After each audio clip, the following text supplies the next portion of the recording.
After the pastor gave his message, my friend sort of nudged me and said, "Hey, Laura, do you believe in God?" Now, I'd never been to a church. I didn't know what an altar call was. Okay. I didn't know what the music playing was for, but I had a lot of chutzpah. I had a lot of nerve. So I said, yeah, of course I believe in God, which is not something that I had been taught growing up. But that day I went forward. She said, "You believe in God? Then go up there and pray with the pastor." I'm like, okay, why not? Okay. That was the first time that I ever heard the good news of Messiah.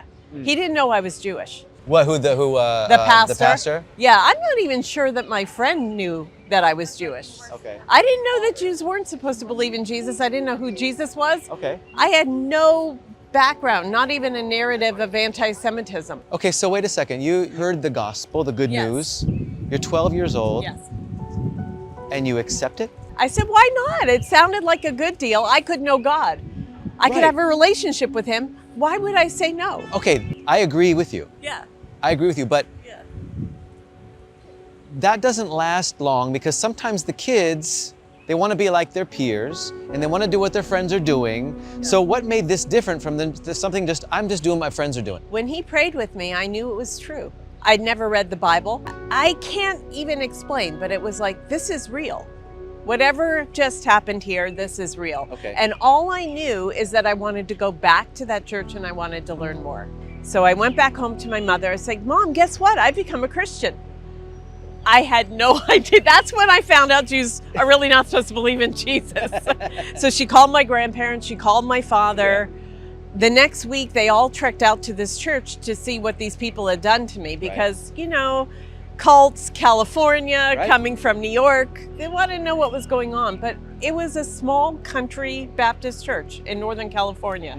So they thought, oh, you know, she's just making a friend and this couldn't hurt. Yeah. But they wouldn't be a part of doing anything official, like Okay. driving me or going to services Right. or allowing me to do any official sacrament like baptism Okay. or anything else that the church did. But they said, "I want you to learn as much about Judaism as Christianity. Okay. This is good for you." Yeah. You know, I was showing an interest in faith and in religion. Sometimes religious Jews will confront me. They'll say, you should go back to your roots first. If you Yes. don't go to the New Testament, go to your roots. And I'm like, well, I have. I've gone to the Tanakh. Right. And what they're meeting is the Talmud, right? And so I'm thinking, well, if we actually go to our roots, we go to the Tanakh. And you went there. Right. What did you find there that...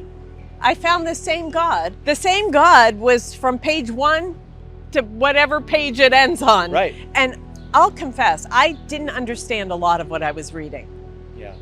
How could I? Right. It's 66 books, over 40 different authors, different genres of literature. Now Right. I know better looking in hindsight because I did end up learning as much about Judaism as Christianity. And when I went to university, I took classes in Jewish history, modern Yeah. Jewish history.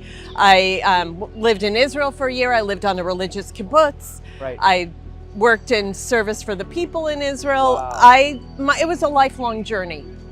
Wow, But let's have a seat. It cemented my faith. See, that's amazing because you've been Yeah. a believer in Jesus, a Jewish believer in Jesus for so long, Yeah. decades. When you know the truth sets you free. That is the key. Right. And you can't argue with something that's real. And I'm not talking about just an experience, although it Right. was a very real experience Yeah. for me. Okay. All of a sudden I could feel the presence of God in a sure way, I guess is the way I will put it. Even though I didn't have the words Yeah. to describe that experience. Well, I came to faith in Jesus having never read the Tanakh or the New Okay. Testament either. Okay. All I knew is that I was free from my torment, my Yeah. depression, my anxiety, my Okay. fear, and I didn't do it. Yeah. All I knew that I was free, and I had experiences that were related to Jesus, and I recognized who he was, having no background of him. So you understand what a miracle is. That's right. And the same miracle happened with you because not only did this happen to you at 12, it wasn't just a fad or a phase or peer pressure. Oh, I tried to walk away. Wow. There was a Talk about time in university where I said, maybe I just convinced myself of this. And I tried to walk away from Jesus for almost 2 years. I decided I would take all the classes I could, world religions, cultural anthropology, I forget what other, philosophy. I took all the courses to kind of say, well, let me look at both sides, all sides of this equation. Okay. I went to Chabad, spent Shabbat with them. Yeah, because that can be very convincing. It could, Yeah. except that I couldn't get rid of Jesus in my life. I don't know how else to explain it. He wouldn't leave me alone. I just knew beyond a doubt that he was real, and he had given me a relationship and I will say this, it's like a peace inside that passes understanding. It doesn't matter what happens. Didn't matter that my parents got divorced. Didn't matter whatever was going on in my life. I felt like God had me. Wow. And I was his. That's so beautiful. And that's what happened. What's the most difficult thing about your walk with Jesus as a Jewish woman? Probably my own father's rejection of my faith. Okay. And especially after I'd lived in Israel, after I graduated university, and I felt like called to serve in professional ministry with Jews for Jesus. And he stopped speaking to me altogether. And that was very, very difficult. After my first child was born, we kind of reconciled. There were a lot of factors there, but he never confessed a belief in Yeshua. He read everything I gave him. He knew actually the New Testament better than a lot of believers that I meet. He would tell me, Laura, don't worry. Every knee will bow and every tongue will confess that Jesus is Lord. He would quote the scriptures to me and say things like, why did Jesus come to turn father against child, father against son? Right. And I would explain these things to him, and he would read. He was a very brilliant man, my father. He's no longer with us. He was a doctor, and a very compassionate and good doctor. But he said he wouldn't be a Jew for Jesus. It was that strong pull for him. I don't know what happened, then none of us do. Right. But I think that's been one of the hardest struggles, I think. And then at times feeling like I'm cut off from my people. What would you tell someone that's watching? They're Jewish, they're interested in Jesus, they're scared, but they're curious. What would you tell that person? What advice would you give them? I would say, first of all, just ask God, if it's really true, show me. Because he's real and he does want to intervene in our lives.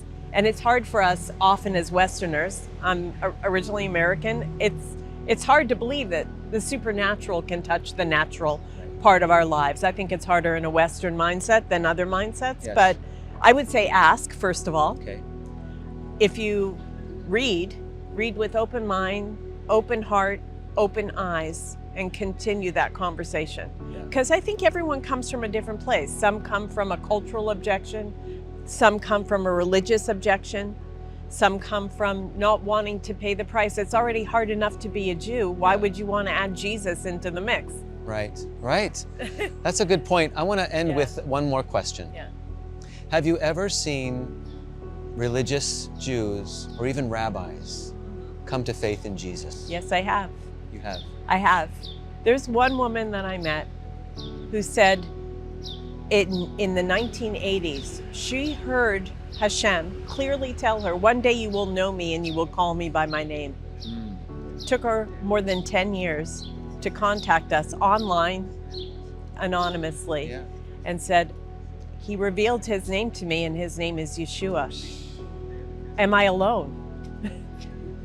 And I've been connected with her ever since. It's been a long journey. She's a religious woman. She's still in her community, and that's okay. But we're having to support her because she wants to learn the Bris Chadashah, and she also wants to know that it connects with everything that she knows, and it does. But it's an issue of authority. I think that's the hardest thing.